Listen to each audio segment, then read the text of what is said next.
Thank you, Metlex. Thank you, Sunil Madhya, for the understanding and giving me the opportunity to set the ball rolling and to discuss about non-ferrous metals industry, how to foster demand and supply, Vision 2022. And I'm very happy that we are discussing this in the IT era of today. But non-ferrous metals industry, if you see, I'm saying all this as a past president of the Indians of Metals, non-ferrous metals industry is a prehistoric story. You all read about Bronze Age, Iron Age, much before that Stone Age. So non-ferrous metals industry has an ancient beginning. Go to many temples in South India, you will see the idols, bronze, brass, you will see many of them.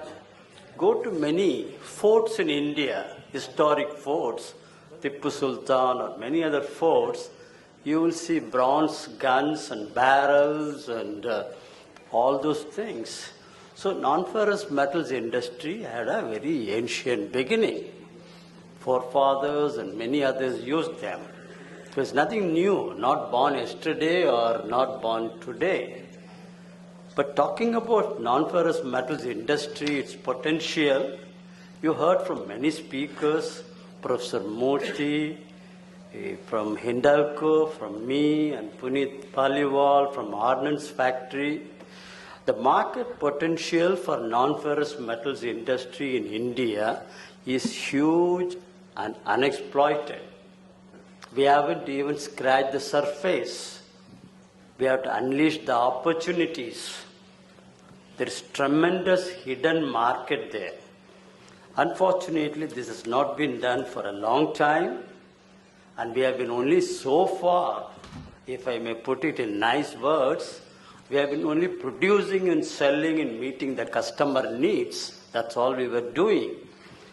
But looking at India today and for the last few years and the years ahead, I can tell you, India emerging as a $1 trillion economy, 1.2 billion population with increased buying power, looking for higher standards of living, looking for new gadgets and new products and tools, new vehicles, new comfort levels.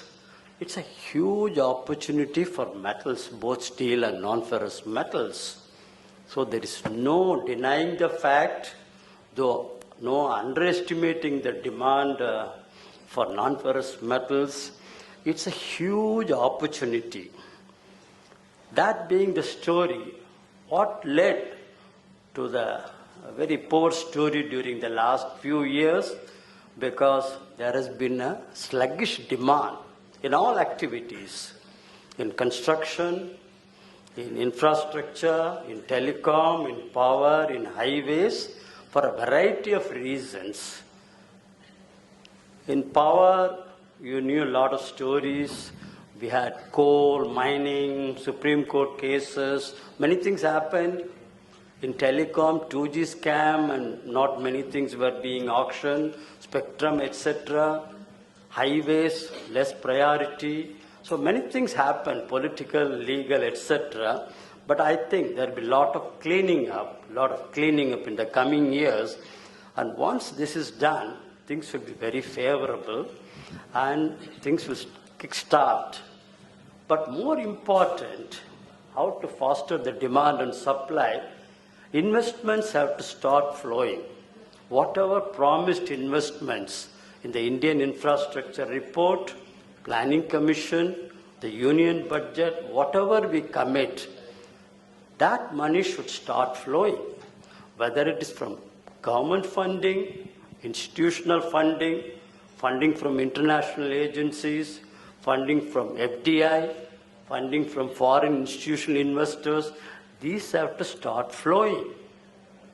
And once I say this, just not enough Modi Saab going and campaigning around the world, but there is a negative perception about India because we are now opening the Pandora's box. retrospective taxation. What you did 3 years back and 5 years back and 7 years back, if you start digging those things, it gives a poor impression. That today I may come to India, I may put up a facility, I may repatriate my profits, but 5 years later, your new government, or whether you are continuing, whoever is there, if they start sending a tax notice to a guy in US or in Europe, that would be a very sad thing. We have to have a very investor-friendly climate, both for Indians and both for overseas. Singapore is an example. Dubai is an example. That's the way we should invite. We are nice hosts, Indian by nature. We are very nice hosts, known for hospitality. Our taxi driver in the airport will smile and receive you, whether you are an Indian or an overseas guy. Hospitality is in the nature of Indian blood. But I think that should come even in your industry practices, in your investment guidelines. So this should translate into such kind of friendly attitude.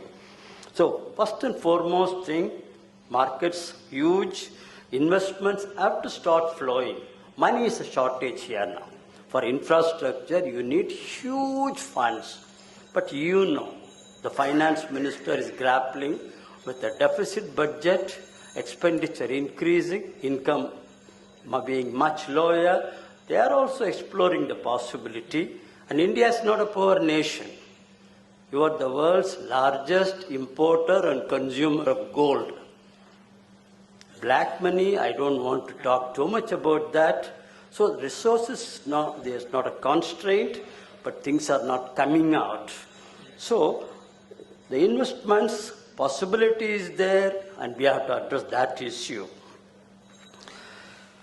Market development initiatives. The metal supply, metals usage will just not come just like that. During my presentation, you would have understood many other presentations.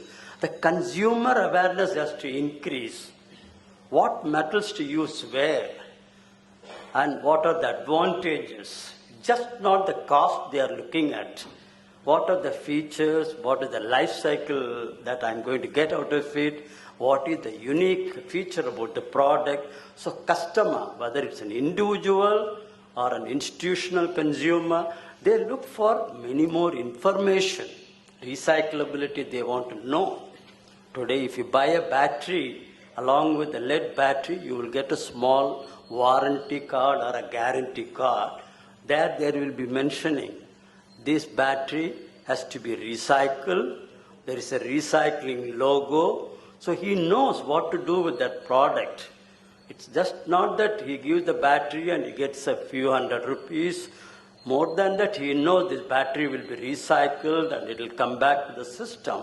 So the market development, consumer education, consumer awareness, technical advisory support, post-sales service, all this we have to step up. And we are not lacking in any one of these. Indians are the most qualified scientific, technical manpower in the world. You are just not in any Latin American country or a black continent. So we have got all these things, but market development initiative, it will not just come just like that. Don't expect government to do that. Primary producers, secondary producers, everyone has to do. Even if you're an MSME player, try to educate the customer how to handle this product and how long it will last. And that kind of a thing, I think that kind of a market development initiative has to increase, and there everybody has a role. Just not Hindalco should do or Hindustan Zinc should do. Even downstream players, if you're making any component, rolled product, extruded, die cast, whatever, so that consumer education has to increase. The next point I wanted to mention was one weak area, which is something I'm not very happy about it. Unfortunately, in R&D, we are very, very weak. We have got a lot of R&D labs, CSIR labs and many other labs. But the primary producers have R&D facilities, but that's mainly used for day-to-day troubleshooting of shop floor technical problems or a problem which has been posed by the customer yesterday. Kindly attend to this problem. Firefighting exercise. R&D is taking you to a different regime. From Make in India, it will take you to Innovation India. That's why R&D should be strengthened. And primary producers and also the small and medium entrepreneurs, they should look at this. And I know they have financial shortage, but these kind of small MSME players, downstream players, you can use our engineering colleges. You can use our engineering students. I have a problem. Can you do this? Can you design this?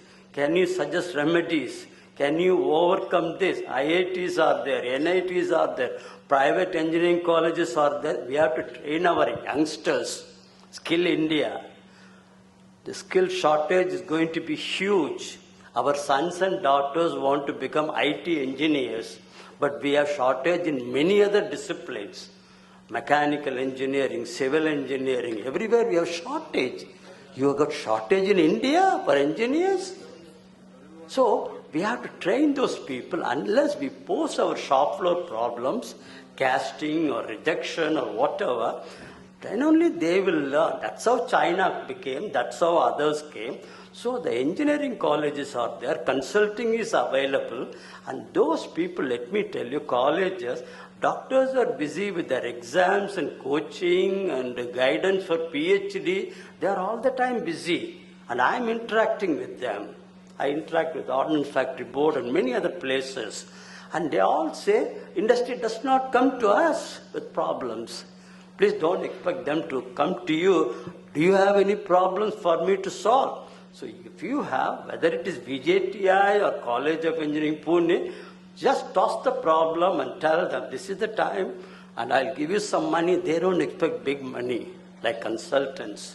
So train our engineers, train our youngsters, pose problems, keep them engaged, and they will get an orientation towards this kind of R&D initiatives. And that industry, R&D, academia interaction lacking is a very old problem India has been talking for a very, very long time. From my student days, today also we are talking about that. We are completely disintegrated. Industry is somewhere, R&D is somewhere, and teachers are somewhere. There is no coordination, there is no cohesion. And nobody will bring this cohesion unless each one of us. I am in the industry. I have visited many engineering colleges. I visited many industries. I visit many public sector facilities, ordnance factories. So I think we have to have that kind of an integrated approach. Everyone supplements everyone's efforts. The next point I wanted to say was, people talked about many things. Other countries are dumping, Malaysia and others are dumping, etc. Foreign trade agreement.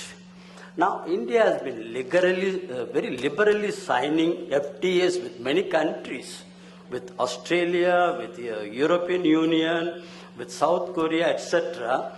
And that is something which I think India, Government of India, Ministry of Commerce, unfortunately Kavita is not here, I would tell her in Delhi, that FTA signing we should postpone by a few more years. India is not having a very healthy economy today. When I say healthy economy, I'm not talking about GDP. GDP we are doing well, but the demand for metals is sluggish. Investments are very slow, very few. So this is not the time that India should just open the door mercilessly at the cost of our Indian industry. And there is many clear cases of inverted duty structure. In the case of zinc, for instance, zinc concentrate or zinc ore for zinc production, the duty levels are 5 or 10 or 15%. For the duty on finished zinc from South Korea is 0. That's very pathetic, and it's happening in many cases. Copper Morning Basin mentioned about that. So inverted duty structure. And inverted duty structure is one subject in finance ministry.